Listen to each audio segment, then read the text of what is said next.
बनना है तो किसी के खुशी की वजह बनो, वरना दुख तो हर कोई दे जाता है। जो बुरा लगे उसे त्याग दो, फिर चाहे वो विचार हो, कर्म हो अथवा मानुष्य हो।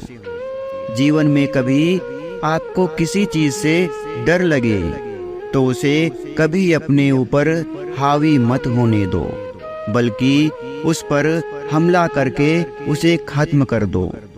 मालिक कहते हैं, यह बात दिमाग में बैठा लो, जिंदा हो तो निंदा भी होगी, क्योंकि तारीफें तो मरने के बाद ही होती हैं। उड़ान तो हमें भरनी ही है, उसके लिए चाहे कई बार हमें गिरना पड़े और चाहे खुद से भी लड़ना पड़े।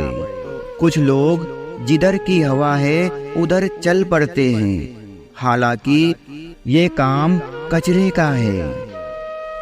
मालिक कहते हैं, दुश्मन से ज्यादा उस इंसान से सतर्क रहो जो आपके दुश्मन का भी दोस्त हो और आपका भी दोस्त हो।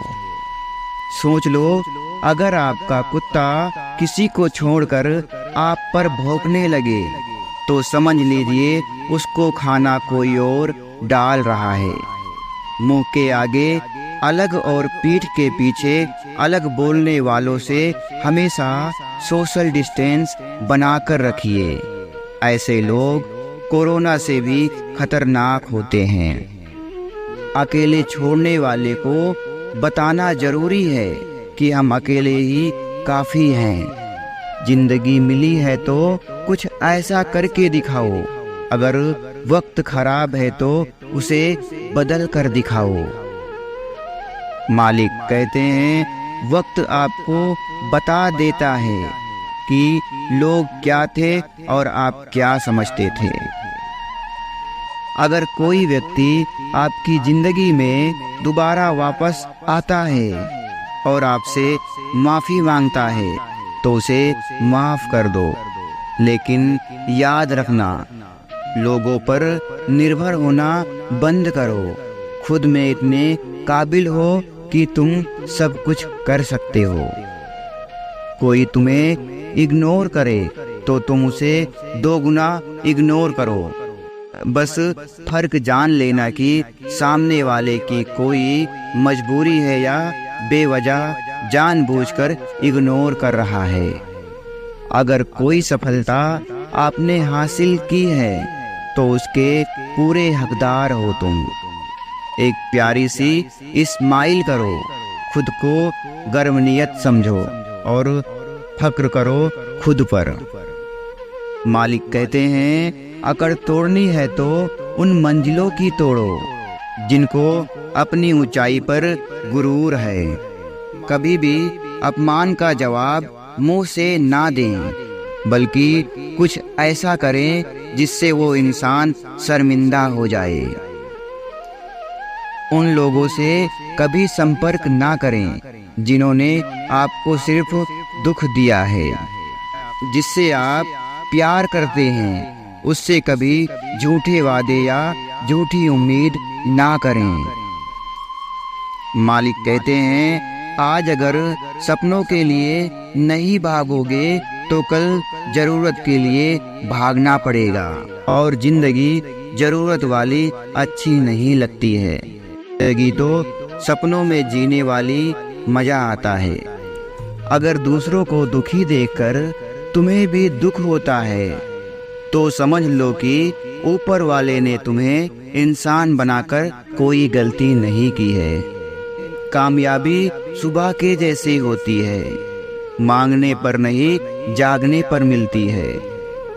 पतझड़ हुए बिना पेड़ पर नए पत्ते नहीं आते हैं। ठीक उसी तरह परेशानी और कठिनाइयां सहे बिना इंसान के अच्छे दिन नहीं आते हैं।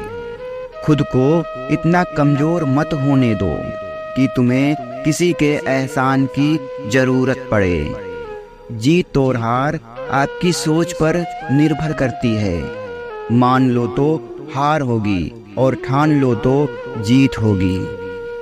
भविष्य आपका खूबसूरत होगा या नहीं होगा, इसकी चिंता कभी ना करें, बल्कि इससे अच्छा है कि अपने भविष्य को सुधारने के लिए कड़ी मेहनत करें। डर से बड़ा कोई वायरस नहीं होता है और हिम्मत से बड़ी कोई वैक्सीन नहीं होती है।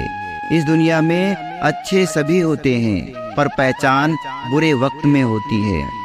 कड़ी मेहनत आपको वहाँ पहुँचा देती है जहाँ अच्छी किस्मत शायद आपको पहुँचा दे।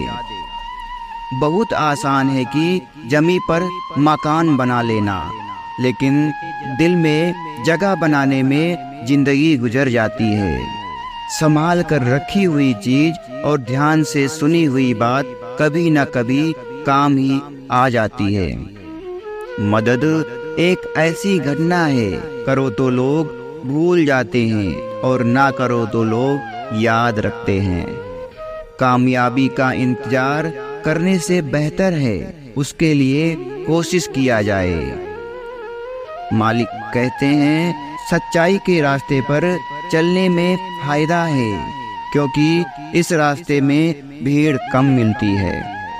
जीवन में सब कुछ अस्थाई है, इसलिए अगर सब कुछ अच्छा चल रहा है तो उसका आनंद लीजिए, क्योंकि वह हमेशा रहने वाला नहीं है। यदि कुछ बुरा चल रहा है तो चिंता ना करें, क्योंकि वो भी हमेशा के लिए नहीं रहने वाला है। जिस तरह दुनिया का हर शौक पाला नहीं जाता है, उसी तरह कांच के खिलौने को आकाश में उछाला नहीं जाता है। मेहनत करने से मुश्किलें आसान हो जाती हैं, क्योंकि हर काम तकदीर पर टाला नहीं जाता है। एक बार की बात है, एक कवि नदी के किनारे खड़े थे। तभी वहां से एक लड़की का शव नदी में तैरता हुआ जा रहा था। तब कवि ने उस शव से पूछा, ओ सुकुमारी, कौन हो तुम जो नदी के जल में बह रही हो? कोई तो होगा तेरा अपना। किस घर की बेटी हो तुम? किसकी क्यारी की कली हो तुम? किसने तुमको छला है और क्यों दुनिया छोड़ चली हो तुम? किसके नाम की मेहंदी है? बोलो, किसके नाम की बिंदिया है माथे पर लगी हुई तेरे? लगती हो तुम राजकुमारी हो या देवलोक से आई हो? माँ रहित ये रूप तुम्हारा है, ये रूप कहाँ से लाई हो तुम? कवि की यह बात सुनकर लड़की की आत्मा बोली, हे कविराज, मुझको क्षमा करो, मैं गरीब पिता की बेटी हूँ, इसलिए मृत मीन की भांति जलधारा पर लेटी हूँ। रूप रंग और सुंदरता ही मेरी पहचान है। कंगन चूड़ी बिंदी मेहंदी सुहागन मुझे बनाते हैं। पिता के सुख को सुख समझा, पिता के दुख में दुखी थी मैं। जीवन के इस तन्हा पथ पर पति के संग चली थी मैं। पति को मैंने दीपक समझा, उसकी लौ में जली थी मैं। माता पिता का साथ छोड़कर उसके रंग में ढली थी मैं। पर वो निकला सौदागर, लगा दिया मेरा भी मोल। दुनिया रूपी इस उपवन में छोटी सी एक कली थी मैं। जिसको माली समझा उसी के द्वार पर जली थी मैं। ईश्वर से अब न्याय मांगने सौसैया पर पड़ी हूँ मैं। दहेज की लोभी इस संसार में दहेज की भेंट चढ़ी हूँ मैं। ओम साईं राम। अगर आपको हमारी ये कहानी अच्छी लगी है तो वीडियो को लाइक तथा शेयर जरूर करें, और चैनल पर पहली बार आए हैं तो चैनल को सब्सक्राइब जरूर करें। धन्यवाद।